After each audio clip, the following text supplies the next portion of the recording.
Hey and welcome on to NBA Recap. Today is Saturday, March 12th, and on the show today we're going to be redrafting the 2018 NBA Draft. This was a fascinating draft class. There was some noteworthy trades, some noteworthy busts, some really big-time steals, and at the end of the day, just a lot of talented players. So we're going to be going through and redrafting who will be the number one pick. Will it be Deandre AYTON still, or will Luka DONČIĆ steal that spot? We shall see. But first, if you'd like to follow the show on social, we are at NBA Recap Pod, or you can just search YouTube or smart speakers for NBA Recap Podcast. And if you enjoy the show, consider subscribing or leaving a review. It really helps get the word out. All right, so before we begin, I just want to point out the purpose of this exercise is not to flame GMs who passed up on guys that were diamonds in the rough, steals of the draft. So for instance, Jalen Brunson was the 33rd pick in this draft. And just a little spoiler, he's going to be way higher than that in our redraft. So for all the GMs that did not take him from picks 1 through 32, we're not going to be saying, why didn't you take Jalen Brunson? Because it was not the consensus at the time that he would be even in the first round. I mean, there might have been a couple of guys here or there that had him in the 20s or even in the teens, but it was definitely the consensus that he was not a lottery pick, not an elite prospect. And so for that reason, we're not going to be raking over the coals every GM from picks 1 through 32 that didn't take Jalen Brunson, because it just wasn't what anyone would have expected. And so that's not what we're doing here. However, when there was a consensus about a player at the time and a team still makes the wrong choice, then we're going to be making fun, and then we're going to be flaming those GMs for those decisions, because everybody would have known at the time that Luka DONČIĆ is either the best or one of the best prospects in this class. And the fact that the Kings passed on him to go with Marvin Bagley with the second pick, for instance, that is flame-worthy, because, like I said, everybody knew that at the time, that he was either the best prospect or one of the best. So that is the type of thing that we will be going back and retroactively saying, what were you thinking? For the ones that are like diamond in the rough, like Jalen Brunson, we're not going to be holding anybody accountable for not picking him. All right, so with that out of the way, one other thing I want to point out, we're going to be using stats from this season, 21-22 NBA season, because if you use their career stats, it kind of skews towards players that have been good since the beginning. And there's definitely value in a player being really good from their rookie season onwards, but I don't think it captures the full value of a player, for instance, like Robert Williams, who has really come on strong over the last year or year and a half.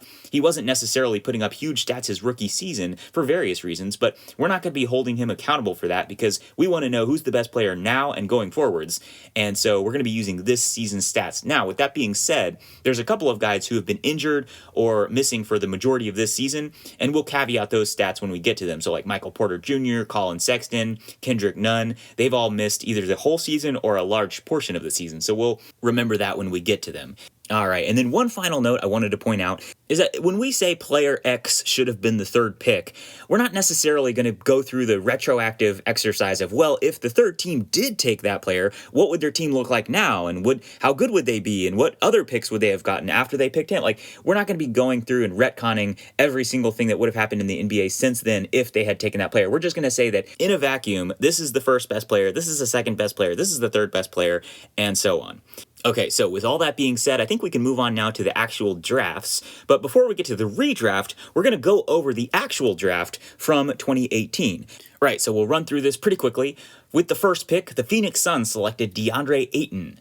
With the second pick, the Sacramento Kings took Marvin Bagley. With the third pick, we had some fireworks. We had Dallas trading a future first-round pick and the fifth pick to move up to the third spot, and they selected Luka DONČIČ. With the fourth pick, the Memphis Grizzlies took Jaren Jackson. With the fifth pick, the Atlanta Hawks, with their traded selection from the Mavericks, they took Trae YOUNG. So then at 6, we had Mo Bamba, 7, Wendell Carter Jr., 8, Collin SEXTON, 9, Kevin Knox, 10, Mikal BRIDGES, 11, Shai GILGEOUS-ALEXANDER, 12, Miles Bridges, 13, Jerome Robinson, 14, Michael Porter Jr., 15, Troy Brown Jr., 16, Zaire Smith, 17, Donte DIVINCENZO, 18, Lonnie WALKER, 19, Kevin HUERTER, 20, Josh Okogie, 21, Grayson ALLEN, 22, Chandler Hutchison, 23, Aaron Holiday, 24, Anfernee SIMONS, 25, Mo Wagner, 26, Landry SHAMET, 27, Robert Williams, 28, Jacob Evans, 29, Zanin Musa, and 30 was Omari Spellman. And then we're not going to go through the entire second round, but just to run through a couple of the noteworthy guys, 32nd, Javon Carter, 33rd was Jalen Brunson, 34, Devonte GRAHAM, 36 was Mitchell Robinson, 37 was Gary Trent Jr., and then 41st was Jared Vanderbilt, and then 42nd was Bruce Brown. We had Hamidou Diallo going 45th, and then DeAnthony Melton going 46th. Then it was Svi Mykhailiuk and Keita Bates-Diop and Chimezie Metu after that. And then we also had, Shake Milton was 54th. And then some of the noteworthy undrafted guys from 2018, you had Duncan Robinson, Jae Sean Tate. He actually wasn't in the NBA until 2 years later, but he was eligible in 2018, so he's included in this. And then you also had Kendrick Nunn, Kenrich WILLIAMS, Jordan McLaughlin, Yuto Watanabe, Chris Chiozza, and then a ton of guys who have had a cup of coffee in the NBA. But that pretty much covers the noteworthy undrafted and second round guys. So with that, we can finally move on to our actual redraft. Okay, so starting off with the number 1 pick. And again, we're not going to be retconning here. It's not the Phoenix Suns taking the number 1 pick. It's just who is the number 1 pick from this class. And it's got to be Luka DONČIĆ of the Dallas Mavericks. There was a lot of people who had projected Luka as the best prospect in the draft. Frankly, I think it was foolish for either of the two teams that picked first to not take Luka. The Suns went with Deandre AYTON, and there was some skepticism about, are you just taking him because he's an Arizona guy? But as it has turned out, he's been really solid. The Kings taking Marvin Bagley, that was even more of a head-scratcher, and he has turned out to not be very good at all. So those two teams really missed out on a generational talent in Luka DONČIČ. He is incredible. In his 4th season, he is currently averaging almost 28 points per game, 9 rebounds, and 9 assists. I mean, he just puts up video game numbers, and he's got the advanced stats to match as well. He's got the second best PER from this class, 24. His win shares, his box plus minus, his VORP are all fantastic as well. I think he's got the best VORP from the class, and he's shooting this season 55% true shooting percentage, which is actually about league average. But when you consider all of what he does for the Mavericks and the difficulty of shots that he takes, that is not too bad at all. And he's got the playoff resume to match as well. He's been fantastic in the playoffs. The last 2 years, the Mavericks were devastatingly defeated by the LA Clippers, but it took incredible performances from Kawhi Leonard to knock them out. So DONČIČ, I think, will absolutely be putting big numbers up in the regular season and the playoffs going forwards. And I think the Mavs this season, frankly, have a pretty good shot of making some noise in the playoffs, considering how uncertain some of the middle portions of the Western Conference right now are. So we shall see how that all unfolds. But Luka DONČIČ is pretty clearly the number 1 pick in this 2018 redraft. For the number 2 pick, this is where things get interesting. We're going to go with Trae Young. He is the engine of an incredible offense in Atlanta, and he has been ever since he got into the league. This season, he's averaging 28 points per game, 3.5 rebounds, 9 assists, and a steal per game. He is 6th in terms of scoring in the league, and he is 3rd in assists. That is pretty incredible. He's got a 25 PER. That is the best out of this entire draft class. So he definitely has the advanced stats to boot. In terms of win shares, he's 2nd. In terms of box plus minus, he is 3rd. And in terms of VORP, he is 2nd. So he is definitely warranted in terms of the traditional stats, in terms of the advanced stats, as the 2nd pick in this draft. He's got a 59 true shooting percentage right now, significantly better than Luka DONČIČ, and that comes down to the three-point shooting. He's averaging 38% from 3 this season, whereas Luka's just averaging 33% from 3. He's averaging 89% from the free throw line. So the shooting is incredible for Trae Young, the offense, the distribution. Obviously, the defense is the big question mark for him. But as we saw in the playoffs last year, that wasn't really a problem too much for the Hawks. They got all the way to the conference finals, of course, and it wasn't because of his defense that they lost by any means. So he is absolutely a proven contender in the playoffs, a proven regular season contributor. So Trae Young is your 2nd pick of the 2018 redraft. All right, so with the 3rd pick in this redraft, we're going to take Shai GILGEOUS-ALEXANDER of the Oklahoma City Thunder, formerly of the LA Clippers. He has really come on strong over the past couple of years. He started out kind of slowly with the Clippers. There was definitely flashes of talent, but he has really developed into an incredible scorer at this point in his career. This season, he's averaging almost 24 points per game, 5 rebounds, 5.5 assists, a steal and a block per game. Now, the advanced stats aren't quite as high on Shai. He's currently 6th in the class in terms of PER, and I think he's 5th in VORP. Some of the other stats like win shares and box plus minus are a little bit lower, but I think that has a little bit to do with the atrocious Oklahoma City Thunder team that he's on. But that is definitely not his fault. He is obviously far and away their best player, and he is still, despite the surrounding talent, putting up incredible numbers. He's got a 54 true shooting percentage this season, so that's not fantastic. He's shooting just 29% from three. That's actually quite disappointing. But like I was saying before, sometimes with guys like Luka or Shai, the difficulty of shots that they're taking and the offensive burden that they're carrying is so high that it is pretty much expected that their shooting percentages would be a little bit lower. So despite that, we are definitely going to go with Shai GILGEOUS-ALEXANDER as the third pick in this redraft because he definitely has incredible upside. I think he could be one of the best, if not the best player on a championship contending team. I don't know if I'm ready to necessarily say he is guaranteed to be the best player on a championship contending team. I think he could be close to that, and he could definitely be the second best player on a championship level team. But considering his role as well, the fact that he's a lead ball handler, a scorer, an initiator in terms of the offense, I think that warrants him being the third pick in this redraft. All right, for the fourth pick in the draft, this one might be a little bit controversial. We're going to go with Michael Porter Jr. of the Denver Nuggets. Now, he obviously has had an off season here. He's only played in 9 games this year because of that back injury, and that's actually the reason why he fell all the way to 14 in the original draft was the back injury and the worries about his health. There was a lot of concerning reports that it's the worst medical I've ever seen in my 15 years as an NBA talent evaluator. So there was definitely red flags with Michael Porter Jr., but the Nuggets took a risk because they already had a lot of talent on their team and they wanted to just take a swing for the fences with the 14th pick. And I would say it has definitely repaid.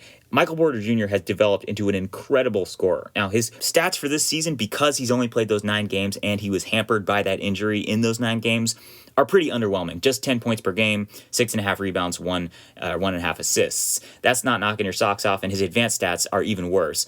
But as you look at his stats from the end of last year, they were incredible. He was scoring super efficiently, and that is really the name of the game with Michael Porter. He's not a lockdown defender, even though he's really big. He can fill that gap, but he's not going to lock anybody down. But it's the offense that really elevates him. He's super tall. He's like 6'10 or 6'11, but he's got the body type. He moves like a wing, and he's got that silky smooth stroke. And I absolutely think he could be the second best player in terms of offense on a championship level team with this core that he's surrounded by, Jamal Murray and Nikola Jokic. If they all get right and healthy, they could absolutely be a championship contending team. So for that reason, I have Michael Porter Jr. as the fourth pick. There are definitely some guys below him in this redraft that have a much higher floor. They will probably end up being better players in the long run in their NBA careers, and they might already be better players. But I think the ceiling is the highest with MPJ at number 4, and the flashes that we saw at the end of last season warrant him being the fourth pick in this redraft. All right, with the fifth pick in the redraft, we're going to take Mikal BRIDGES.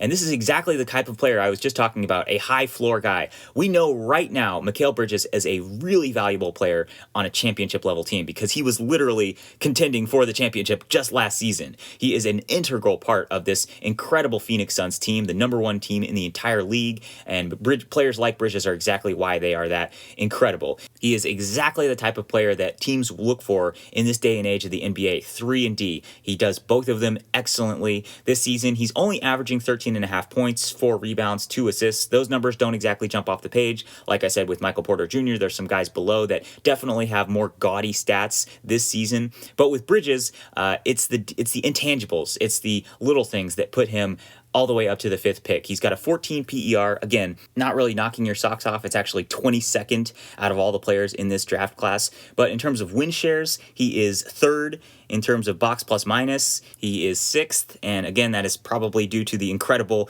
plus minus that the Phoenix Suns have as a team. But with that being said, he is an integral part of that team. He ranks really highly in all of the defensive advanced metrics like defensive Raptor on 538 and defensive LeBron on bballindex.com.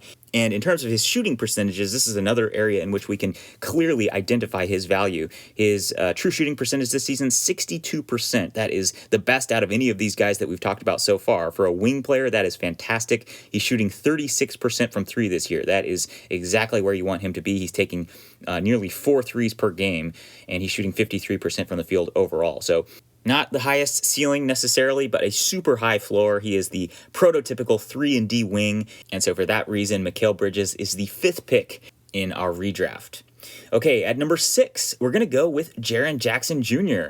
Now, this is the first player that we have who is actually falling in our redraft. He was the 4th pick in the original draft. He's now 6th, so he's dropping 2 spots. But that is no knock against him. It is just because there are some incredible players ahead of him. Jaren Jackson is still a fantastic player, and he's on a fantastic team, and he's an integral part, just like Mikal Bridges ahead of them. It's the defense, it's the three-point shooting. He's basically a 3-and-D center, or I guess power forward. He plays alongside Steven Adams or Brandon Clark usually. But nonetheless, the Grizzlies are incredible this season, and he's a big reason why. He's probably the best defender this year out of this entire draft class. He's been fantastic on the defensive end, anchoring that defense for the Grizzlies this year. His traditional stats don't exactly jump off the page. 16.5 points per game this year, 6 rebounds, 1 assist, 1 steal, 2 blocks though. But he's always struggled to rebound as much as you would like. He seems like the type of player that should be racking up like a 20 and 10 in terms of points and rebounds, but he just doesn't really score or rebound like you would want. But with that being said, his PER this year is 17.2. That is pretty solid. It's only 10th out of all these guys from the draft class, but PER is always sort of anomalous. Like Mo Wagner, for instance, is higher than him in PER. So he is definitely a player that you just have to see to understand why he is so valuable, and it really comes down to that defense, like I was saying earlier. His shooting splits are a bit disappointing this season as well. He's only shooting 41% from the field and 31% from 3. He's got a 53% true shooting percentage, so that's not awful, but you would expect it to be a little bit higher, but still, he is so valuable for this incredible Memphis Grizzlies team, and so Jaren Jackson Jr. is the 6th pick in our redraft. All right, so at this point, Suns fans might be grumbling. We already had Mikal Bridges, but where's Deandre Ayton? He was the number 1 pick in the draft. Well, here it is. Deandre Ayton is your 7th pick in our redraft. So his stats this season are pretty solid. The prototypical big man, he's averaging 16 points per game, 10 rebounds, 1.5 assists, about a steal and a block per game, so pretty solid numbers. He's only played in 41 games this year. He was out for an extended period of time earlier this year with that injury. And then last season, he missed a lot of time due to that suspension from the PED thing. So he is actually a little bit lower than a lot of these guys in terms of total stats accumulated up to this point in his career. But going forwards, he seems like he's going to be an Iron Man in terms of his health status. And so I have a lot of faith in his floor as a solid NBA center. Now, that's kind of the rub with Ayton. He is a really solid NBA center, but what is his ceiling? How good could he be on a championship level team? I don't think he could ever be more than just a dependent player. Now, he's a very good role player, a very good dependent player, but it's just not really a position of need, not really a role that is sought after in this day and age of the NBA. He has a little bit of range in terms of three-point shooting. He is only taking about 0.3 three-pointers per game this year, but he's shooting 36%. So if he could bump up the three-point shooting just a little bit, he already pops out to the mid-range. So if he could just take a couple of more steps backwards, that would be fantastic. But he really does his damage around the rim. He's shooting 64% from the field, which is incredible this season. He's averaging 66% true shooting, which is also just phenomenal. It's the best by far of anybody that we've talked about thus far. And some of the advanced stats are really solid for Ayton as well. His PER is 22 this season, which is 3rd best out of this entire class. So you could definitely make an argument that he is too low with the 7th pick. I would be totally willing to accept that, but I just think that his ceiling is not quite as high as some of the guys that I have ahead of him in this redraft. He is, in my opinion, never really going to be more than just a really solid role player. I mean, he was incredible in the playoffs last year. Don't get me wrong. He had a couple of monster games, and he was really good defensively as well. So I don't want to diminish what he has done up to this point, but I don't think he would be producing at nearly this level without a guy like Chris Paul, one of the best point guards of all time, setting him up for these beautiful alley-oops. And so not trying to take anything away from what Ayton has done thus far. He's been fantastic, but in our redraft, he's falling all the way down to the 7th pick. Okay, so with the 8th pick, we're going to go with Miles Bridges with the Charlotte Hornets. He is definitely a guy that has come on strong over the past year or so. He was really a breakout candidate last season, especially like the second half of last season. But this year, he has really solidified himself as a solid scorer on a solid team. So he's averaging, his numbers are off the charts, 20 points per game, 7 rebounds, 3.5 assists. He's averaging a steal and a block as well. He's got a 17 PER. And his win shares is actually 5.3. That's 6th best out of this whole class. So Bridges has the traditional stats and the advanced stats to match. Now, the reason why he's so low is that the defense is not exactly his strong suit, and the Hornets overall have not really exceeded expectations with him putting up these numbers. So I'm not exactly sure if this is not just a case of good stats, mediocre team. But with that being said, it is definitely encouraging that he's gotten all the way up to basically 20 points per game this year. His shooting splits are a little bit down this season from last year. He was almost a 50-40-90 guy last year, but this year he's only shooting 48% from the field, 30% from three, so that's way down. But he's 80% from the free throw line. His true shooting percentage, though, is still 58%. So while the three-point shooting might look pretty disappointing at first glance, the overall production and scoring is nothing to scoff at. So Miles Bridges is clearly going to be the 8th pick in our redraft. And I say clearly because I think there's a bit of a drop from the top 8 to the rest of these guys. You could sort of tier it. That top tier is standing head and shoulders above the rest. So with our 9th pick in the draft, we're going to go with Duncan Robinson. Now, this is by far the biggest jump of any player so far because he was undrafted in 2018. Remarkably, he was picked up off the waiver wire by the Miami Heat. And since then, he has flourished into an incredible 3-and-D player. Now, he does not quite have the defensive chops of, say, a Mikal Bridges, but he is certainly a knockdown three-point shooter. He's actually having a down season this year, but he's still shooting 36% from three on 8 attempts per game. That is remarkable. And over the past couple of seasons, he is absolutely one of the top guys in the entire NBA in terms of the three-point shooting. His true shooting percentage is 56%, and it's mainly because all he takes are those three-pointers. He's averaging on the season 11 points per game, 3 rebounds, 1.5 assists. He's got a 10 PER, so those numbers don't exactly jump off the page. He's played in 61 games for the Heat this year, so despite the fact that he's having a slightly down season, he is still an incredible three-point shooter. And I think going forwards, the Heat can rely on Robinson for a long time as that knockdown three-point specialist. And so he is the 9th pick in our redraft. All right, moving along to the 10th pick, we're going to go with Robert Williams of the Boston Celtics. He has really developed over the past couple of years into an incredible presence on the interior for the Celtics, and they are surging at just the right time. If we recorded this, 4 months ago, he might not have been this high, but he has been the anchor of an incredible Celtics defense. They are clearly the best defense in the entire NBA over the past few months. They might even be the best defense over the whole season at this point. It has been a long enough stretch that they have really just dominated the league defensively, and Rob Williams is a big part of that. He is a really smart and athletically gifted defender. He's not quite as big as some of these other centers in this draft class like Deandre AYTON or Mitchell Robinson, but he definitely makes up for it with other athleticism. On the season, he's averaging 10 points and nearly 10 rebounds per game, 2 assists and 2 blocks as well. Really solid numbers for him. You love those 2 assists. He's a pretty solid passer, and then the 2 blocks as well. That is evidence of his action and activity on defense. And then the advanced stats absolutely love him as well. Currently, he's got a 21.9 PER. That is 4th best in this class, and all the other ones are incredible as well. Win shares, he is first with an 8.3, box plus minus 7.4, second. And VORP, he is at 2.7, which is 3rd. So pretty much any way you slice it, the advanced stats love Robert Williams. And his shooting splits are fantastic as well. He is averaging 72% field goal percentage. That is absurd. He's also 72% from the free throw line, which is not bad at all. And he's not averaging a single three-point attempt so far. He does not pop out at all. But that's okay. That's not his role. And there's some incredible shooters alongside him on the Celtics. And so Robert Williams is the consummate defensive-minded center for the Boston Celtics. So he's going to be our 10th pick in the redraft.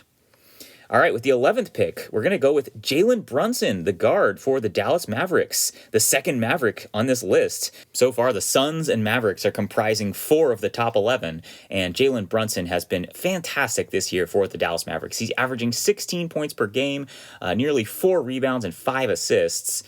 He has a 17 PER, 6 win shares. He is an integral part of the surging Dallas Mavericks. They have been really excellent since the Kristaps Porzingis trade. I was a little bit skeptical of that, frankly, just because it seemed like selling low on a player that has a high potential, but it really seems like it has worked out for them so far. Spencer Dinwiddie has been fantastic, and that's another wrinkle in that trade in regards to Jalen Brunson. How would he fit alongside another ball-dominant player in Spencer Dinwiddie? Well, that is one of the things about Jalen Brunson that is fantastic. He just molds and shapes his game to whatever is needed by the team. He can be a ball-dominant point guard, or he can sort of just spot up in the corners and be a shooting guard. He's a fantastic shooter, so either way works for him, and he's a really solid distributor as well. So he's actually been nominally the shooting guard alongside Luka DONČIĆ for the majority of this season.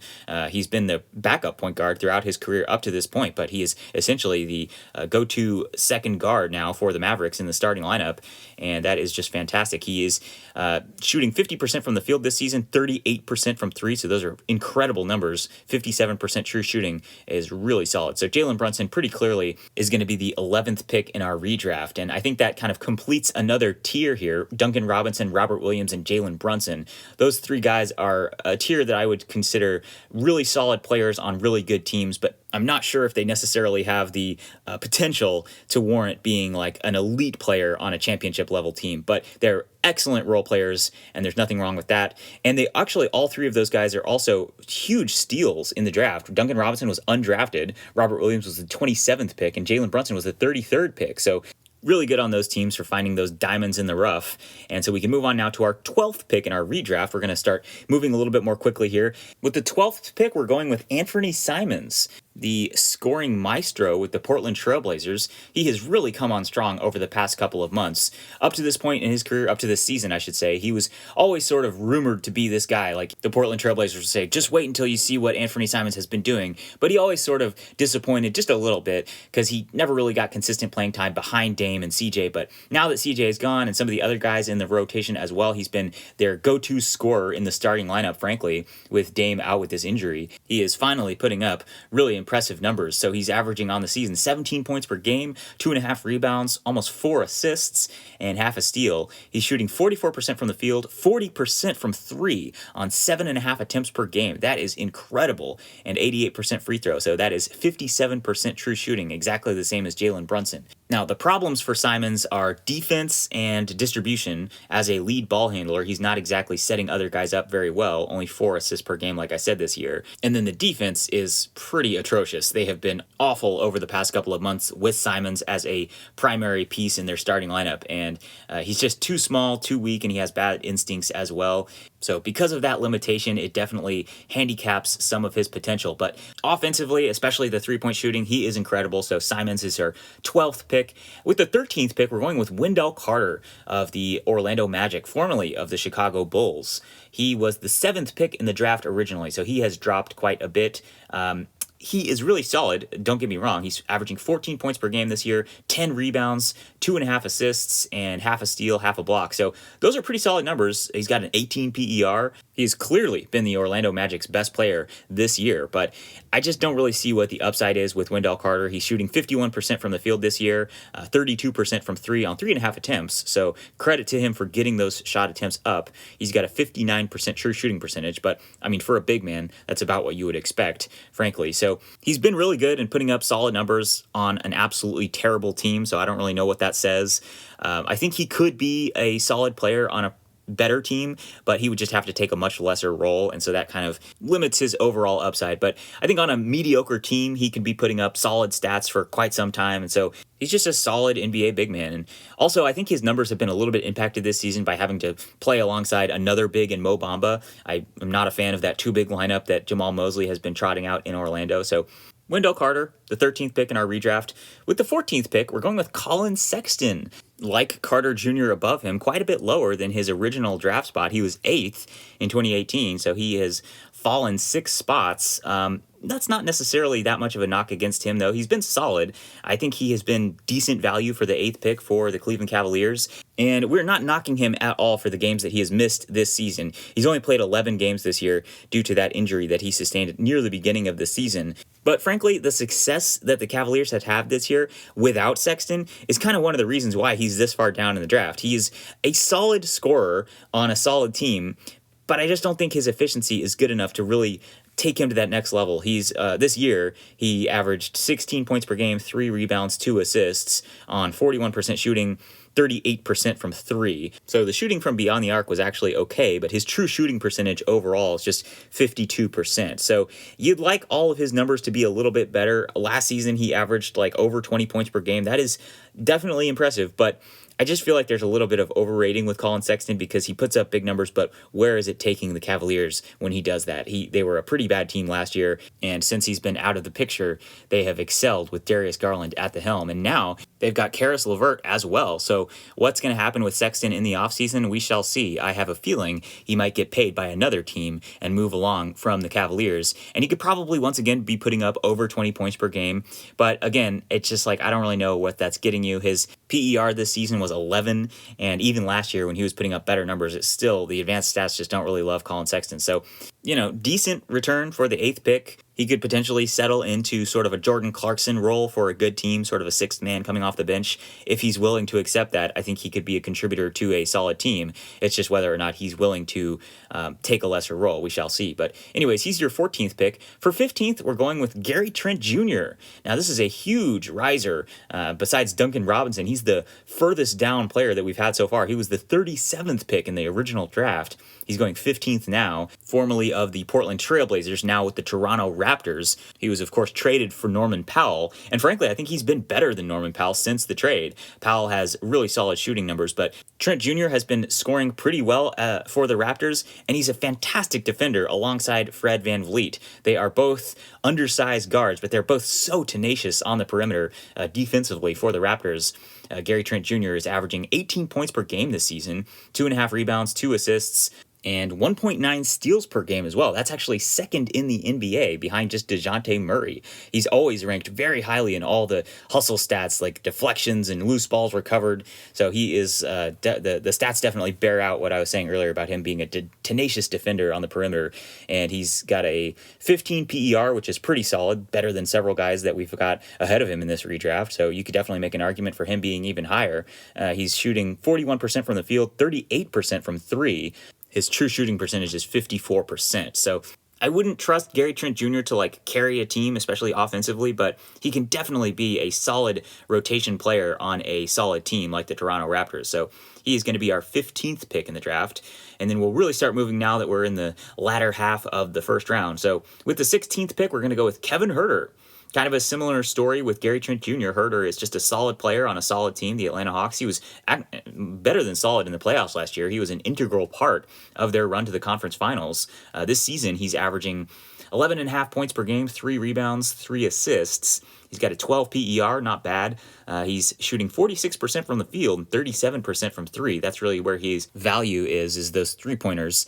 He's shooting 5 threes per game, so quite a bit fewer than Gary Trent this season. But to be fair, he comes off the bench sometimes and he plays fewer minutes. So Kevin Huerter, just a really solid role player on a solid team, 56% true shooting. That is not bad at all. 17th pick, we're going with DeAnthony Melton. Once again, same story. A solid role player, 3-and-D wing. All of these guys, Trent Jr. is more of a guard, but Kevin Huerter, DeAnthony Melton, 3-and-D wings. Melton, obviously a core rotation player for the Memphis Grizzlies. He really doesn't get nearly as many minutes as some of these other guys. He's, in fact, the lowest out of all these guys that we've talked about thus far on a per-minute basis. And frankly, I think he's a bit underutilized for the Grizzlies. I think if he was perhaps on another team that could use him more, like that had less depth at the wing spots, he would be a really valuable player. I think he could totally be like a starter on a really solid team, given the right opportunity. This season, he's averaging about 10 points per game, 4.5 rebounds, nearly 3 assists. So pretty solid numbers. He's got a 15 PER. That is really impressive considering his minutes. And his shooting splits this season, not really lighting the world on fire, but not terrible. 38% from the field, that's, room for improvement there. But 34% from three is solid, and he's 49% true shooting percentage. That's pretty low. So you would like the shooting to be a little bit better, but the defense is solid for Melton, and so he is our 17th pick in our redraft. And he was 46th originally, so a big jump for Melton. With the 18th pick, another big jump, we're going with Jared Vanderbilt. He was originally the 41st pick. He is a defensive-minded power forward for the Minnesota Timberwolves. He's really come on strong this season. He's become a bit of a fantasy darling because he really puts up numbers throughout the box score. He's only averaging 7 points per game this year, but he's averaging 9 rebounds, 1.5 assists, 1.5 steals, and nearly 1 block per game. So really solid numbers throughout the box score. He's, like I said, a defensive stalwart. He's been compared to Dennis Rodman for his rebounding, his penchant for rebounding. He's got a 16 PER, which, as you might know, is notorious for overrating rebounding, so that's not too surprising. He's got a 5 win shares, though. That's really good. The Wolves have just been surprisingly competent all season long, and Vanderbilt has been a consistent part of their starting lineup. So he is absolutely worthy of the 18th pick in this draft. And he's shooting 59% from the field. That's pretty solid. 16% from three on 0.2 attempts per game. So he should probably either work on the threes or cut them out of his shooting diet, because he does not knock them down with very high efficiency. He's shooting 63% from the free throw line. So he's really just a dinker and dumper down low. He's got a 61% true shooting percentage. All right, moving on to the 19th pick, we're going to go with Devonte GRAHAM. Now, he is jumping up. He was originally the 34th pick, but if you had done this perhaps last season, he would have probably been a lot higher, because he is, frankly, disappointing this season in New Orleans. With the Hornets, specifically last season alongside Terry Rozier, he was a knockdown scorer. He was a really incredible three-point shooter. He still is pretty solid. He's shooting 34% from three this year, but he has just not really developed like perhaps the Pelicans would have hoped for after they gave him that contract. This season, he's only averaging 12.5 points per game, 2.5 rebounds, 4 assists, and he's got a 12 PER.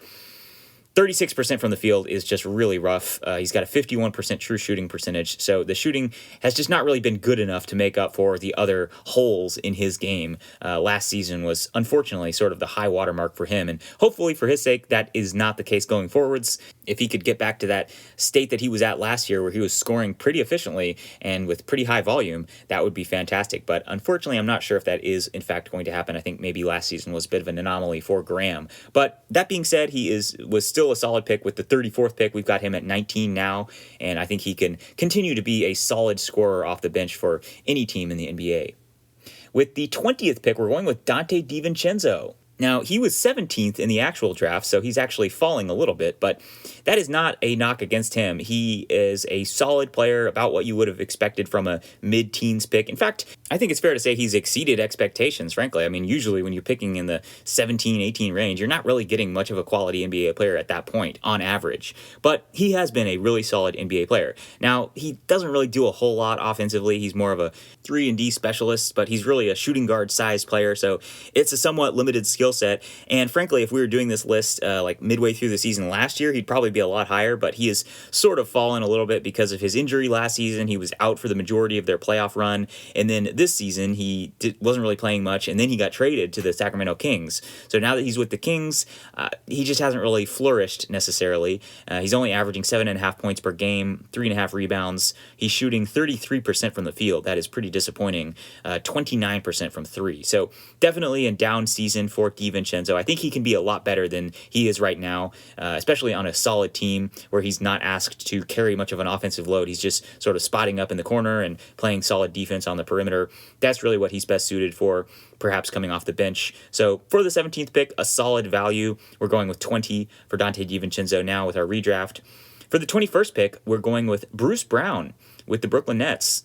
He has been another diamond in the rough. He was the 42nd pick in the original 2018 draft, so a solid pick here for the Nets. He is this season not really putting up huge stats because Steve Nash has been sort of experimenting with some of his other guys in the lineup. He's been playing Kessler Edwards and David Duke Jr., some of these rookies, and Bruce Brown has been excised from the lineup to a certain extent. But recently, he's actually been playing a little bit more. I think Steve Nash is getting towards the end of the season and realizing he's going to need to get his rotation in order and start to rely on his veterans. Not that Bruce Brown is a veteran necessarily, but he is a proven player at this point. He was really solid in the playoffs last season.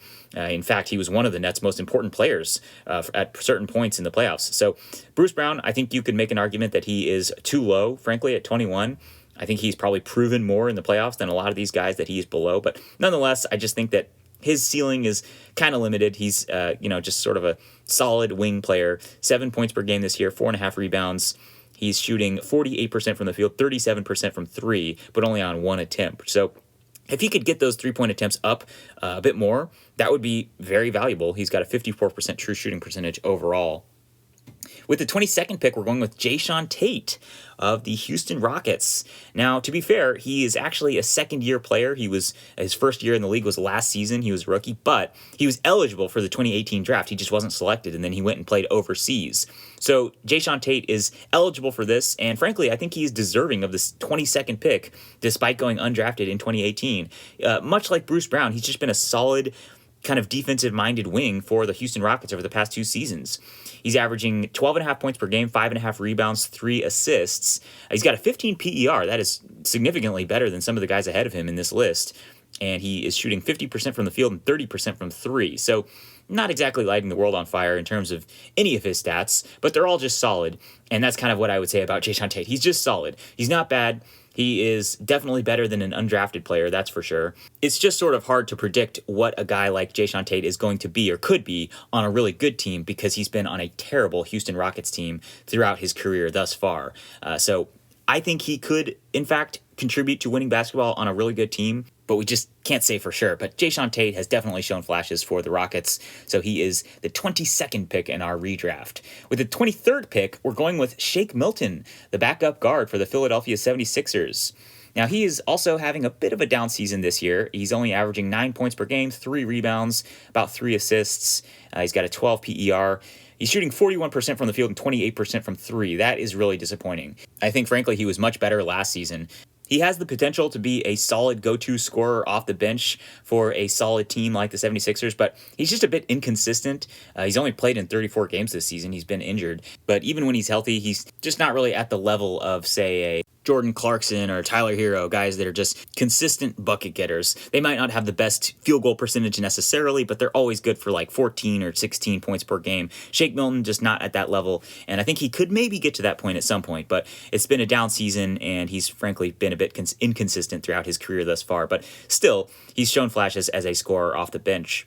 At 24, we're going with Kendrick Nunn, basically the same boat as Shake Milton, a scorer off the bench, but he has totally been derailed by injury. He has not played a single second this season. He was really solid for the Heat last year, but then he was traded in the offseason to the Lakers, and then this injury has just kept him out of the lineup all year long. So I think he's probably taken a bit of a hit because of that injury, just because we've missed out on a lot of his development. I think he would frankly be playing key rotation minutes for the Lakers right now if he was healthy, but he hasn't been, and so if he was fully healthy and he had continued to develop even more, he could be up in the Kevin Huerter, Gary Trent Jr., even Collin Sexton range. But unfortunately, this has set him back a little bit. He is down at 24, and hopefully next season and going forwards, he can get back to those levels.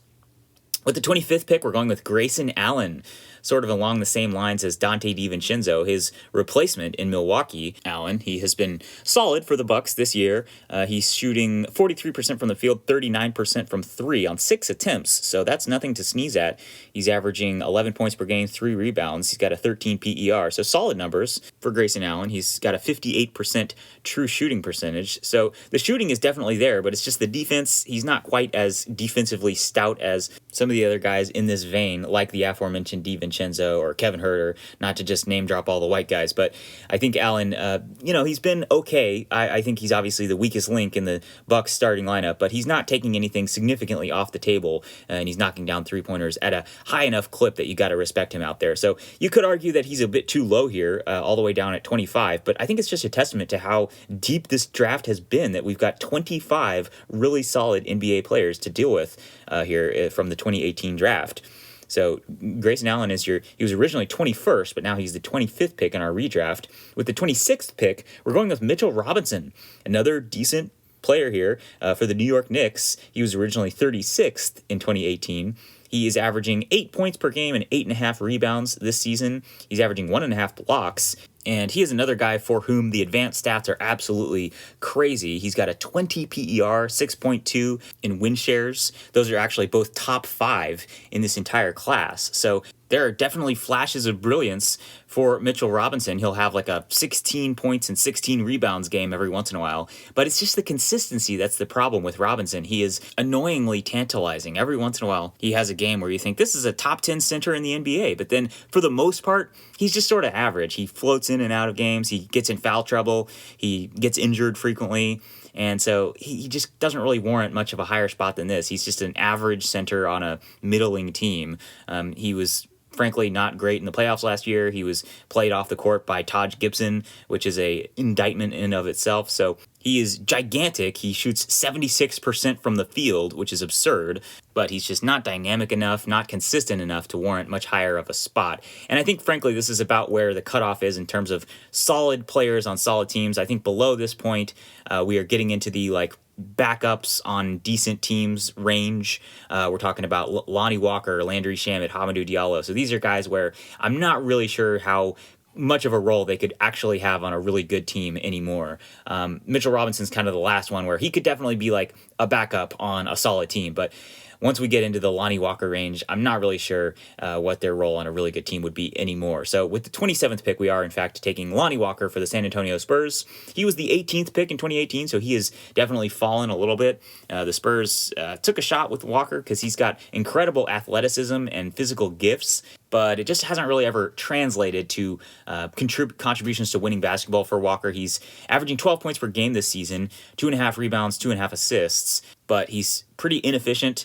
He is shooting 41% from the field and 31% from three. He's got a 51% true shooting percentage. So disappointing there. Some of the advanced stats are okay, but some of them are pretty terrible. He's got a negative 2.8 box plus minus. That is brutal. So Lonnie Walker, tantalizing, kind of like Mitchell Robinson, but he just hasn't really shown much of an ability to consistently and efficiently score for the Spurs. He's just too inefficient.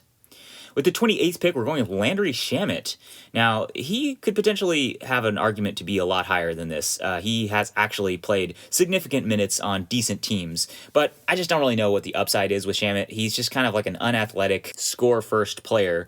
He's averaging 7 points per game this season on admittedly low minutes. He's only played 900 minutes this season for the Suns in 49 games, but still, the advanced stats don't really love him. He's shooting 36% from the field this season, 34% from three. That's okay, but 52% true shooting, not the greatest. Every once in a while, he'll come out with like a 17-point game here or there, but for the most part, he's just sort of a slightly inefficient, slightly unathletic scorer, and so for that reason, he's all the way down here. But like I said, I could definitely understand if you think he would be a little bit higher than this in terms of our redraft. With the 29th pick, we're going with Hamidou Diallo for the Detroit Pistons.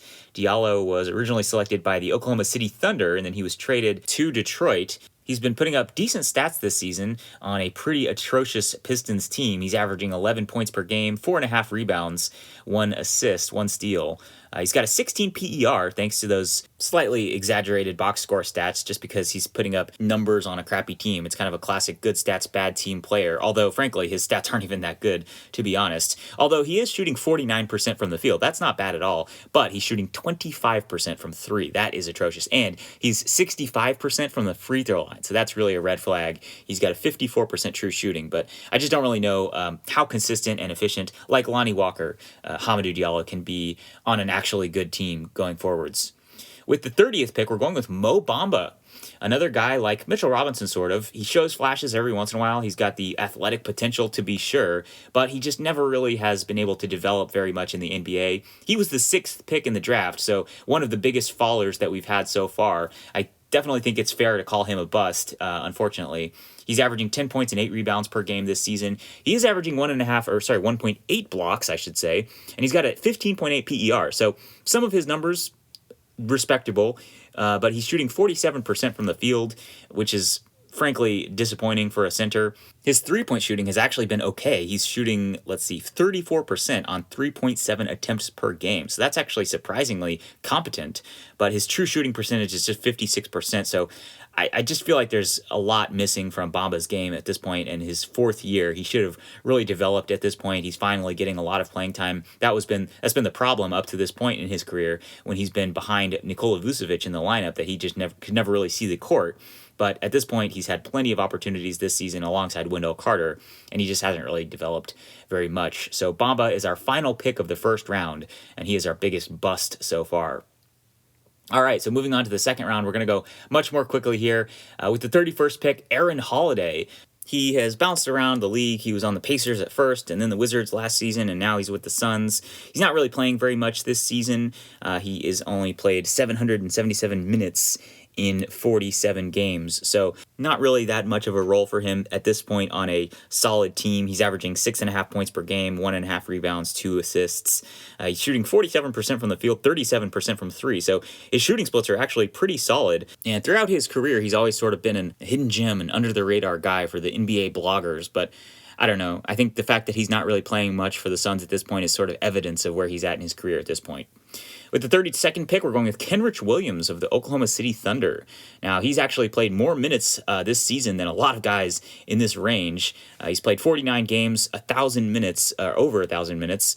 He's averaging 7 points per game, 4.5 rebounds, 2.5 assists. He's another favorite of the NBA blogosphere, especially Zach Lowe.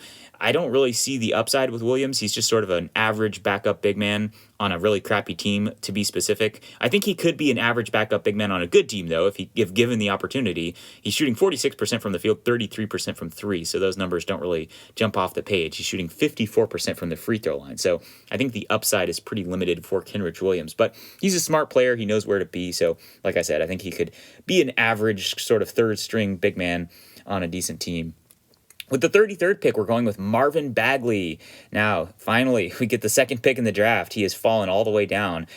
You could argue that it's a bit harsh on Bagley to be this low, but I just honestly don't think he is a very good player, frankly. But the problem is, because he was the second pick in the draft, he's got name recognition, and he's got this sheen. He was the second pick, so people are going to fall into the trap of, well, let's give Marvin Bagley a chance, and that's exactly what's happening right now with the Detroit Pistons. He's getting an opportunity, and I don't want to knock the guy or say that I don't want him to succeed. If he could succeed with the Pistons, that would be great, but I think it's been proven at this point that he is not an efficient player. He's not a very useful player, being a power forward that can pop out to the three but doesn't shoot it very well. This season, he's shooting 47% from the field, 23% from beyond the arc. He's got a 52% true shooting percentage. He's got a negative 3.3 in the box plus minus. That is rough. So I don't think Bagley is very good. Could you argue that he's got more talent than a couple of these guys ahead of them in this redraft? Yes, you absolutely could. But like I said, it's all of the extra possessions and shots that he takes up that's the problem. So Bagley, the 33rd pick, he falls all the way. He falls, 31 spots. Definitely the biggest bust of the 2018 draft.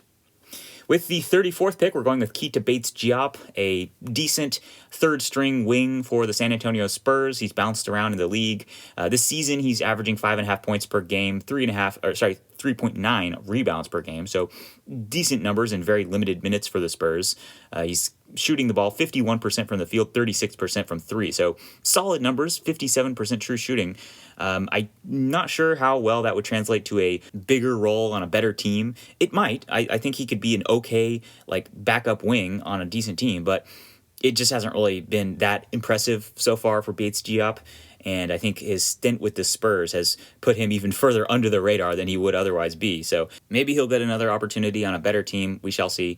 With the 35th pick, we're going with Troy Brown Jr., just another okay wing player, sort of a third-string guy of the Bulls. He's also bounced around in the league. He was playing for the Wizards at one point, and so he's actually played 900 minutes this year for the Bulls in 52 games because they've been so ravaged by injuries, with Alex Caruso and Lonzo Ball and Patrick Williams all being out for extended periods. So Brown Jr. has gotten a little bit more of a look than he otherwise would have, and he's been okay, like I said, but just not really much upside there. He's shooting 40% from the field, 34% from three. With the 36th pick, we're going with Kelan MARTIN, formerly of the Indiana Pacers, now with the Boston Celtics. He was actually undrafted in 2018, so good for him that he has made it this far. And he's shown flashes, particularly at the end of last year, beginning of this year for the Pacers. He was solid in a couple of games, coming off the bench, scoring 16, 17 points. He's averaging 6 points per game this year, 2 rebounds on 41% shooting, 29% from three. So that's pretty disappointing, and I would frankly be surprised if he sees the court much at all for the Celtics. Moving on to the 37th pick, Chimezie METU of the Sacramento Kings, formerly of the San Antonio Spurs. Just an okay player. He's averaging this season 8.5 points, 5.5 rebounds. He was starting for a lot of the season this year in place of Marvin Bagley. Luke Walton basically just excised Bagley from the lineup and said, "Metu, you're in." And he was okay. He had a stretch there where he was averaging 10 points and 9 rebounds, but he's sort of playing less now, and on the season, he's only shooting 43% from the field and 27% from three. Next up, the 38th pick, Jordan McLaughlin of the Minnesota Timberwolves, another undrafted guy. He's just been sort of a solid pickup for them, coming off the bench in very limited minutes. He's had a pretty solid season. He's played 586 minutes this year in 45 games. But with that being said, honestly, his numbers are not very impressive. 3 points and 3 assists per game on 36% shooting. With the 39th pick, we're going with Drew Eubanks, the big man, formerly of the San Antonio Spurs. Now, with the Portland Trailblazers, he was moved along with Trae YOUNG to the Raptors in that trade, and then he was cut from the Raptors, and so the Portland Trailblazers picked him up, and he's actually been starting for Portland. Yusuf Nurkic went out, and so he is the starting big man for the basically G League Portland Trailblazers that they're putting out right now. For their tanking purposes, he's been great. On the season, he's averaging about 5 points and 4 rebounds. He's shooting 54% from the field, but 12% from three. So just not really much upside there with Drew Eubanks. All right, and so we are at the 54-minute mark, so I'm just going to run through these last 20 because I don't think anybody has too strong of opinions about who is the 40th pick and who's the 41st pick with Brandon Goodwin and Yuta Watanabe. So we're just going to run through these really quick. A lot of these guys were undrafted or second-rounders anyways. So like I said, 40th, we're going with Brandon Goodwin. 41st, Yuta Watanabe. 42nd, Mo Wagner. 43rd, Jock Landale. 44th, Javon Carter. 45th, Svi Mykhailiuk. 46th, Josh Okogie. 47th, Alize Johnson. 48th, Chris Chioza. 49, Kevin Knox. 50, Justin Jackson. 51, Haywood Highsmith. 52, Rodions Kurucs. 53, Omari Spellman. 54, Gary Clark. 55, Chandler Hutchison. 56, Wenyen Gabriel. 57, Jalen Adams. 58, Alonzo Trier. 59, Jerome Robinson. And 60, Kyrie Thomas. A lot of those guys are not even in the league anymore, but they were in the league at one point, and they were okay. And probably the biggest noteworthy name in that group of guys would be Kevin Knox with the 49th pick. He was originally 9th. And so he is obviously, along with Marvin Bagley, probably the biggest bust of the 2018 draft. So in summary, I think the 2018 draft was incredible. We have Luka DONČIĆ, Trae YOUNG, Shai GILGEOUS-ALEXANDER, Michael Porter Jr., and Mikal BRIDGES rounding out our top 5, but we've also got several other amazing prospects, Jaren Jackson, Deandre AYTON, Miles Bridges. It was just a loaded draft, to be sure, and it is so interesting how it all played out. Some incredible players, and who knows, we might have to redo this redraft at some point in the future if things significantly change for some of these guys. But for now, we'll leave it at there. So thank you so much for tuning in. If you'd like to follow the show on social, we are at NBA Recap Pod, or you can just search YouTube or smart speakers for NBA Recap Podcast. If you enjoyed the show, consider subscribing or leaving a review, and we'll be back tomorrow to recap all the action from today, Saturday, March the 12th, and to preview the action for Sunday, March the 13th. Until then, thanks for tuning in.